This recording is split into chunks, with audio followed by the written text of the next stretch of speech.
I'm Dorie Clark with Smith College Executive Education.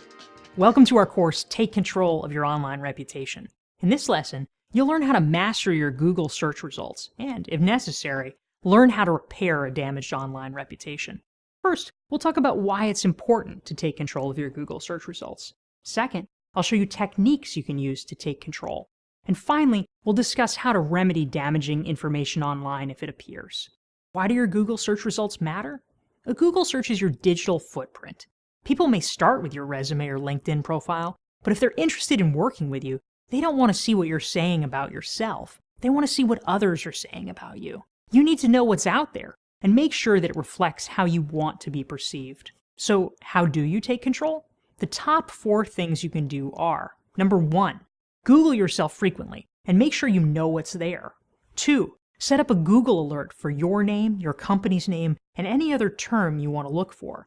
Google will automatically send you an email anytime these terms show up online. This is incredibly useful because you'll know what's being said about you. If it's positive, you can thank the person, and if it's negative or incorrect, you can address it.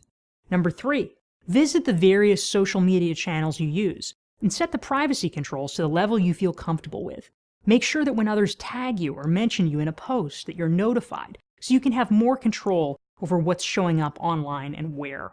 Finally, the 4th and most effective way to control what people see when they search for you is to create relevant content. If you Google me, you'll see that on the first page of my Google search, content that I created, such as blogs that I've written or interviews that I've done, not just random information from other sources. That's powerful because if you're the one creating the content, it's going to reflect your brand accurately. Another piece of good news is that Google understands that when you're creating content, it's highly relevant, so when people search for your name, it rises to the top of search results quickly. If you start a blog, for instance, it's going to be one of the first things people see about you. How do you combat damaging information about yourself if it arises? The first step is to privately ask for it to be taken down. That often works, so it's a good starting point. But if someone refuses, think about getting legal help. If the content is defamatory, have an attorney contact the person or their web hosting company regarding possible solutions. You have to choose your battles carefully, however, and ask yourself, is it worth the time, effort, and expense to get a legal professional involved?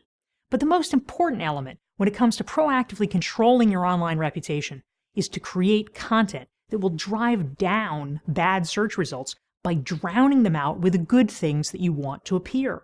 Interesting blog posts, a great LinkedIn profile, an active Twitter account, a podcast series, whatever it is, that content will rise to the top, and that's what people will see about you. Statistically, it's unlikely for people to read past the first page or 2 of a Google search. If you can control that, you can control the discourse around your brand. Controlling your online reputation is essential for every professional. Knowing what's up there about you, creating original content, and managing damaging information when and if it appears. That way, when people look at your digital footprint, you control what they see. Now it's your turn. By the end of this week, review and complete the assignments for this lesson.